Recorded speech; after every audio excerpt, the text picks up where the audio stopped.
Good evening guys. तो आज का जो हमारा टॉपिक है वो है अस्थमा। बहुत ही इम्पोर्टेंट टॉपिक है यूनिवर्सिटी एग्जाम्स के हिसाब से। तो शुरू करते हैं। अस्थमा में जो है there are main three components in the asthma. First one is contraction of bronchial smooth muscle, जिसे हम ब्रोंकोस्पाज्म भी कहते हैं। Second one is swelling of bronchial mucosa और mucosal oedema. And the third one is increased bronchial mucus secretion. इन तीनों चीज़ों के कारण there is impairment of air flow. क्या होता है कि जब भी कोई फॉरेन पार्टिकल जो है वो हमारे एयरवेज के अंदर आता है तो सबसे पहले वो ब्रोंकियल स्मूथ मसल है उसके साथ इंटरेक्ट करता है, और उसके बाद ये जो भी है वो inflammation and hyper responsiveness of the bronchial muscles के कारण ये तीनों चीज़ें देखने को मिलती है, और उसके कारण जो है अपना एयर फ्लो वो बिगड़ जाता है या फिर इम्पेयर हो जाता है। सिम्टम्स की अगर हम बात करें तो देयर इज़ वीजिंग। वीजिंग मतलब जो विस्लिंग साउंड आएगा जब पेशेंट एक्सपायरेशन करेगा तब। There is shortness of breath, जिसको हम डिस्पनिया भी बोलते हैं। Chest tightness and cough. Cough mainly night या फिर अर्ली मॉर्निंग में देखने को मिलेगा। साइंस की अगर हम जो बात करें तो there is tachypnoea, tachycardia, hyper inflated chest, use of accessory muscle of respiration in a severe attacks, and there is also an auscultation, expiratory wheezing is heard, and pulsus paradox। Tachypnoea जो है वो increase respiratory rate जिसे हम कहते हैं। Tachycardia there is increase heart rate. Normal जो respiratory rate है वो 12 to 16 रहता है in the adult per minute, and the heart rate जो है वो 60 to 100 के बीच पर रहती है पर मिनट। हाइपर इन्फ्लेटेड चेस्ट देखने को मिलेगा, and use of accessory muscle of respiration, जो रेस्पिरेटरी एसेसरी मसल्स जो है जैसे कि हम स्टेनोक्लेडोमास्टोइड हो गया, फिर पेक्टोरालिस मेजर, पेक्टोरालिस माइनर, ठीक है, ये सारे जो है वो एसेसरी रेस्पिरेटरी मसल्स है। और पल्सस पैराडॉक्स जो है वो आपने अगर शायद फिजियोलॉजी में देखा हो तो कफ जो है वो यहाँ पे नॉन प्रोडक्टिव रहेगा, ठीक है।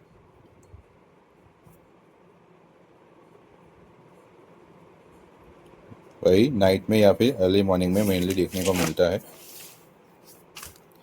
अभी जो कॉमन ट्रिगर्स है जिसके कारण ये कंडीशन एग्जैगरेट होती है या फिर डेवलप होती है, डिपेंड्स ऑन द पर्सन, अगर वो किस चीज़ों के कारण ट्रिगर रहता है, जिसमें dust mites, pollen, pet dander, strong perfume, cold air, tobacco smoke and air pollution. Pathogenesis की अगर बात करें तो यहाँ पे मतलब दो फेज रहते हैं, and there is a first exposure and the second exposure. First exposure of allergen, when the allergen enter the airway and reach bronchial mucosa, dendritic cell capture it and present it to new CD4 plus T cells।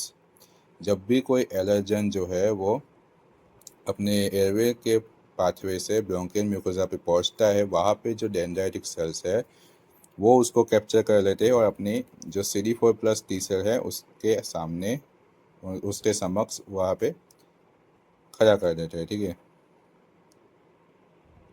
अभी जो है IL-4 converts करेगा नेव T cells को TH2 sales में, and TH2 sales है वो वहाँ पे आगे जाके तीन तरह के इंटरल्यूकिन को प्रोड्यूस करेगा, जिसमें इंटरल्यूकिन 4, इंटरल्यूकिन 5 एंड इंटरल्यूकिन 13 शामिल है। इंटरल्यूकिन 4 जो है वो बीटा सेल को कन्वर्ट करेगा IgE में। इंटरल्यूकिन 5 इयोसिनोफिल को बढ़ाएगा, और interleukin 13 mucus secretion and IgE secretion दोनों को प्रमोट बढ़ाएगा, मतलब उसकी अमाउंट इंक्रीज करेगा, प्रोडक्शन को बढ़ाएगा, ठीक है।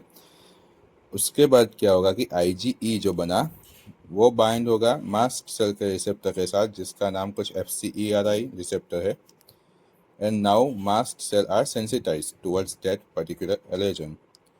अभी मेन चीज़ क्या है कि यहाँ पे सिर्फ सेंसिटाइजेशन होता है उस एलर्जन के प्रति mast cell, and there is a no asthma attack during first exposure. अभी अगर वही सेम एलर्जन जो पहले ट्रिगर कर चुका है, जो सेंसिटाइज कर चुका है मास्ट सेल को, अगर वो वापस से री एंटर करता है पाथवे में, ब्रोंकियल एयरवे पाथवे में, तो फिर वो वही सेम प्रोसेस रिपीट होगी। अभी जो है, जो एंटीजन जो है वो एयरवे में से अंदर एंटर किया है और ब्रोंकियल म्यूकोजा में जाके अटैच हुआ, ठीक है। वहाँ पे क्या होगा कि मास्ट सेल पे आईजी एंटीबॉडी ऑलरेडी प्रेजेंट हो गए, ठीक है। तो जो आईजी एंटीबॉडी है और एंटीजन दोनों क्या करेंगे, क्रॉस लिंकेज करेंगे। अभी इन दोनों के क्रॉस लिंकेज के कारण मास्ट सेल जो है वो ब्रेकडाउन हो जाएगा और उसके ब्रेकडाउन से यहाँ पे रिलीज होंगे ल्यूकोट्राइन्स, प्रोस्टाग्लैंडिन्स एंड हिस्टामाइन्स, ठीक है। क्या हुआ, एंटीजन एयरवे में से अंदर एंटर किया, ठीक है। वहाँ पे जो मास्ट सेल है जो ऑलरेडी सेंसिटाइज्ड है, प्रीवियसली यही एंटीजन आया होगा और उसके कारण यहाँ पे सेंसिटाइजेशन हो चुका होगा। तो पहले से यहाँ पे आईजी प्रेजेंट थे और एंटीजन एंटीबॉडी रिएक्शन हुआ, उस रिएक्शन के कारण यहाँ पे मास्ट सेल ब्रेकडाउन हुआ और there is release of leukotrienes, prostaglandin and histamines. अभी क्या हो रहा है कि जो ल्यूकोट्राइन्स है और ये सारे कंपोनेंट्स जो है ब्रोंकियल स्मूथ मसल्स में there is a receptor which called leukotriene receptors, ठीक है। तो ये सारे जो कंपोनेंट्स है वो यहाँ पे आके broncho constriction, airway narrowing and mucus secretion, जो 3 मेन कंपोनेंट है अस्थमा के, उसको ट्रिगर करते हैं, या फिर मतलब ये सारे की सारी चीज़ें इनके कारण ही होती है। अभी ये हमने पूरा ये पैथोलॉजी समझ लिया पहले से लास्ट तक। तो अभी जो फार्मेकोलॉजी है ये इसके ऊपर ही सारे डिपेंडेंट रहती है। हमें जो भी यहाँ पे जो प्रोसेस है या फिर जो भी ये चेन है उसको तोड़ना है फार्मेकोलॉजी के हिसाब से, आई मीन प्रोसेस के हिसाब से। अगर हम मैनेजमेंट या फिर फार्मेकोलॉजी की बात करें, सबसे पहले हम क्लासिफिकेशन देखेंगे, ठीक है। पहली जो ड्रग्स यहाँ पे यूज़ होती है वो है ब्रोंकोडायलेटर्स। 3 तरह के ब्रोंकोडायलेटर्स हमें यहाँ पे देखने को मिलेंगे। First one is a beta 2 agonist, second one is methylxanthine and the third one is anticholinergics. जो बीटा 2 एगोनिस्ट है, मतलब बीटा 2 एड्रीनर्जिक सिलेक्टिव एगोनिस्ट जो इसको हम कहते हैं, तो जो सिलेक्टिव एगोनिस्ट रहते हैं वो है साल्ब्यूटामोल एंड टर्बिटालिन जो कि शॉर्ट एक्टिंग रहते हैं, साल्मेटेरॉल एंड फॉर्मेटेरॉल जो कि लॉन्ग एक्टिंग रहते हैं। इसके अलावा जो नॉन सिलेक्टिव है वो है एड्रेनालिन जो कि एक पावरफुल ब्रोंकोडायलेटर है एंड एक्यूट अटैक में यूज़ कर सकते हैं, लेकिन इसका यूज़ अभी बहुत कम हो चुका है, decline use due to there is a cardiac side effect, ठीक है। इसके कारण अभी और ऑप्शंस जो है उनका ज़्यादा इस्तेमाल रहता है एड्रेनालिन के मुकाबले। सेकंड जो ब्रोंकोडायलेटर्स है वो है मिथाइलजेंथिन, जिसमें थियोफाइलिन एंड एमिनोफाइलिन का समावेश होता है। The third one is anticholinergics, जिसमें इप्राट्रोपियम ब्रोमाइड एंड टाइट्रोपियम ब्रोमाइड रहते हैं। फिर ब्रोंकोडायलेटर, यहाँ पे इतने जो है वो ब्रोंकोडायलेटर्स इसमें यूज रहते हैं अस्थमा में। Second one is leukotriene receptor antagonist जो कि है zafirlukast and montelukast. Third one is mast cell stabiliser जो कि है सोडियम क्रोमोग्लाइकेन एंड ज़ाइलूरोन। फिर आते हैं एंटी आईजी मोनोक्लोनल एंटीबॉडी जो है omalizumab and fifth one is glucocorticoids. अभी जो है हम स्टेप वाइज देखेंगे कि ये लोग कैसे, यहाँ पे उनके फार्मेकोलॉजिकल एक्शन क्या है और किस तरीके से ये लोग पर्टिकुलर जगह पे काम करते हैं। तो अभी जैसे कि हमने जो है वो पैथोलॉजी में पैथोजेनेसिस या फिर जो प्रोसेस है उसमें देखा कि यहाँ पे क्या हो रहा है कि ब्रोंको कंस्ट्रिक्शन हो रहा है, ठीक है, इन सारे केमिकल कंपाउंड्स के द्वारा। तो हमें जो है यहाँ पे ब्रोंको डायलेशन कराना है और ये सारे के सारे सिम्टम्स को मतलब रिवर्स करना है। सबसे पहले हमारे आ जाएंगे ब्रोंको डायलेटर्स, जिसमें आ जाएगा बीटा 2 एगोनिस्ट, ठीक है। अभी ये क्या करेगा कि ये जाके एक्ट करेगा बीटा रिसेप्टर पे, ठीक है। और CAMP है जो साइक्लिक AMP, उसकी मात्रा, उसका कंसंट्रेशन यहाँ पे बढ़ाएगा जो कि ब्रोंको डायलेशन करेगा और जो म्यूकोसिलियरी क्लियरेंस है वो भी प्रमोट करेगा, ठीक है। तो ये दो चीज़ें जो है वो उसको वो कंट्रोल करेगा, जैसे कि ब्रोंको कंस्ट्रिक्शन हो गया और जो म्यूकस सिक्रेशन इंक्रीज रहता थे, इन दोनों को ये कम घटाएगा। ठीक है। और एक तीसरा काम करेगा, ये हिस्टामाइन को इनहिबिट करेगा। ठीक है। बीटा टू एगोनिस्ट सीधा यहाँ पे हिस्टामाइन को इनहिबिट करेगी, जिससे ये इसकी यहाँ पे जो इफेक्ट है वो कम हो जाएगी। Second bronchodilators are methylxanthine. ये क्या करते हैं कि जो फॉस्फोडाइएस्टेरेज इनहिबिटर्स है, फॉस्फोडाइएस्टेरेज है, उसको इनहिबिट करता है। उसके कारण क्या होगा कि जो साइक्लिक एएमपी है उसका डिग्रेडेशन प्रिवेंट होगा। ठीक है। फॉस्फोडाइएस्टेरेज क्या करता है, साइक्लिक एएमपी का डिग्रेडेशन करता है। अगर इस एंजाइम को हम इनहिबिट कर दें तो फिर ये डिग्रेडेशन होगा नहीं, जिसके कारण जो है साइक्लिक एएमपी की अमाउंट मतलब कंसंट्रेशन बढ़ेगा, और फिर ये सेम वही चीज़ करेगा जो कि बीटा एगोनिस्ट में होता है। ठीक है। जैसे कि ब्रोंकोडायलेशन, म्यूकस क्लियरेंस एंड हिस्टामाइन वगैरह।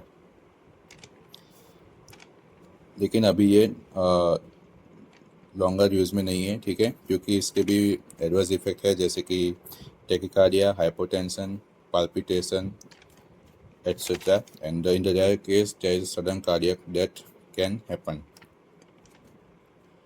अभी जो यूज़ हो रहा है मोस्टली थियोफेलिन इसमें यूज़ होता है। एंटीकोलिनर्जिक्स ये थर्ड टाइप के ब्रोंकोडायलेटर्स है, जिसमें अभी ये क्या करेंगे कि एसिटाइलकोलाइन को है वो इनहिबिट करेंगे ब्रोंकियल स्मूथ मसल में, और उसके कारण यहाँ पे ब्रोंकोडायलेशन देखने को मिलेगा। ठीक है। लेकिन इसकी इफेक्ट म्यूकोसिलियरी क्लियरेंस पे कुछ होगी नहीं। अभी जो है ये एसिटाइलकोलाइन एंटीकोलिनर्जिक्स है वो कॉम्बिनेशन में यूज़ होते हैं बीटा टू एगोनिस्ट के साथ, क्योंकि ये दोनों के साथ में यूज़ से ग्रेटर इफेक्ट आता है, जो कि इंडिविजुअली थोड़ा कम रहता है। Fourth one is leukotriene receptor antagonist, जो कि क्या करेगा कि जो भी ल्यूकोट्राइन्स है उसकी इफेक्ट को ब्लॉक करेगा। ठीक है। ल्यूकोट्राइन रिसेप्टर जो है उसके ऊपर जो इफेक्ट आ रही है ल्यूकोट्राइन्स की, उसकी इफेक्ट को ब्लॉक करेगा। ठीक है। अभी ये इफेक्ट यहाँ पे होगा नहीं, उसके कारण फिर क्या होगा, ब्रोंकोडायलेशन, फिर इन्फ्लामेशन भी डिक्रीज होगा और हाइपर रिएक्टिविटी भी कम होगी। तो ये पूरा इसका मैकेनिज़्म है। उसके बाद जो है हम देखो ये क्या हो रहा है कि हम स्टेप बाय स्टेप जो यहाँ पे सिम्टम्स देखने को मिल रहे थे, हमने पहले उसको कम किया। ठीक है। फिर यहाँ पे जो ल्यूकोट्राइन रिसेप्टर है जो यहाँ पे ल्यूकोट्राइन्स को ले रहे, उसके इफेक्ट यहाँ पे कनेक्ट हो रहे थे, फिर ये सारे सिम्टम्स देखने को मिल रहे थे, तो हमने वहाँ पे वो ब्लॉक कर दिया। अभी जो ल्यूकोट्राइन्स है वो भी कहाँ से आ रहे हैं, वो मास्ट सेल में से रिलीज होके आ रहे हैं। ठीक है। अभी जो मास्ट सेल है ये क्या हो रहा है, ये टूट रहा है। ठीक है। तो हमने क्या किया, मास्ट सेल स्टेबिलाईजर लेके आ गए, जो कि मोस्टली इन्हेलेशन रूट से दिए जाते हैं। यह क्या करेंगे कि मास्ट सेल को स्टेबिलाइज करेंगे। ठीक है। अगर मास्ट सेल स्टेबिलाइज हो गया तो फिर क्या होगा कि ये टूटेगा नहीं, ब्रेक डाउन नहीं होगा, और उसके कारण ये सारे कंपोनेंट्स जो है वो रिलीज़ नहीं होंगे, और ये सारी इफेक्ट यहाँ पे ब्लॉक हो जाएगी। मोस्टली प्रोफाइलैक्टिक एलर्जी कस्टमा में ये यूज़ होती है ये ड्रग, जो कि हो गए सोडियम क्रोमोग्लाइकेट एंड ज़ाइलुटॉन, जो हमने आगे क्लासिफिकेशन में देख ली। Fifth one is anti IgE monoclonal antibody. अभी जो मास्ट सेल भी है वो भी क्यों टूट रहा है, क्योंकि ये एंटीजन एंटीबॉडी जो है वो क्रॉस लिंकेज हो रहा है। तो अभी ये क्या करता है कि जो IgE जो ऑलरेडी जो IgE जो मास्ट सेल पे जुड़ जाता है उसको जुड़ने से, बाइंड होने से प्रिवेंट करता है जो ये जो एंटी IgE मोनोक्लोनल एंटीबॉडी है वो। पर अगर IgE पहले से जुड़ा हुआ है मास्ट सेल के साथ तो उस पर इसकी इफेक्ट नहीं रहती है। ठीक है। ये सिर्फ IgE को मास्ट सेल से बाइंड होने से प्रिवेंट करता है, और ग्रेटर देन 12 इयर्स के जो चिल्ड्रंस है, ठीक है, उसमें ये ड्रग यूज़ हो सकती है। इसके बाद हमारी एक लास्ट वन जो ड्रग्स रह गई है वो है ग्लूकोकॉर्टिकॉइड्स। दो तरह की होती है, इनहेल्ड एंड सिस्टमिक। इनहेल्ड में बेक्लोमिथाजोन फ्लूटिकाजोन, एंड सिस्टमिक में हाइड्रोकोर्टिसोन एंड मिथाइलप्रेडनिसोलोन। ये क्या करेंगे कि जो इन्फ्लामेटरी रिस्पॉन्स है जो कि एंटीजन एंटीबॉडी रिएक्शन से आता है उसको सप्रेस करेंगे, डिक्रीज करेंगे म्यूकोजल एडिमा को एंड रिड्यूस करेंगे ब्रोंकियल हाइपर रिएक्टिविटी को। जो 3 सिम्टम्स हमने वहाँ पे देखे उसको ही सीधा ये तीनों के तीनों को सप्रेस कर रहा है। और एक ज़रूरी चीज़ क्या ये ग्लूकोकॉर्टिकॉइड्स करते हैं कि ये जो बीटा एगोनिस्ट है उसके टॉलरेंस को प्रिवेंट करते हैं। There are side effects also, one of is hoarseness of voice, dysphonia and oropharyngeal candidiasis। Mostly जो ग्लूकोकॉर्टिकॉइड्स या फिर स्टेरॉइड्स है हमें वो वहाँ पे कैंडिडियासिस जैसे फंगल इन्फेक्शन देखने को एज ए साइड इफेक्ट मिलते हैं, ठीक है, क्योंकि वो अपनी इम्यूनिटी को थोड़ा कम कर देते हैं। ये ग्लूकोकॉर्टिकॉइड्स जो है उनको लॉन्ग एक्टिंग बीटा एगोनिस्ट के साथ कॉम्बिनेशन में अभी moderate and severe persist asthma में यूज़ कर सकते हैं, क्योंकि इनकी जो कॉम्बिनेशन है वो सिनर्जिस्टिक की तरह से एक्ट करता है, जो हमने या फिर आपने जनरल फार्मिक में पढ़ी होगी, ठीक है। जैसे कि यहाँ पे 2 एग्जांपल है, वन इज ए फ्लूटिकाजोन प्लस साल्मेटेरॉल, जिसमें फ्लूटिकाजोन है वो ग्लूकोकॉर्टिकॉइड्स है एंड साल्मेटेरॉल जो कि एक बीटा एगोनिस्ट है। सेम यहाँ पे ब्यूटेनोइड एंड फॉर्मेटेरॉल का भी एग्जांपल दिया गया है। अभी आप मुझे कौन सी जो ड्रग्स है अस्थमा में वो कॉन्ट्रा इंडिकेटर है उसके बारे में बताएंगे। एंड अगर आपको ये वीडियो पसंद आया हो तो कमेंट कीजिए, लाइक कीजिए, और अगर आपको स्टेटस सिस्टमेटिक्स पे भी डिटेल वीडियो चाहिए तो कमेंट करें, ठीक है। आज के लिए इतना ही।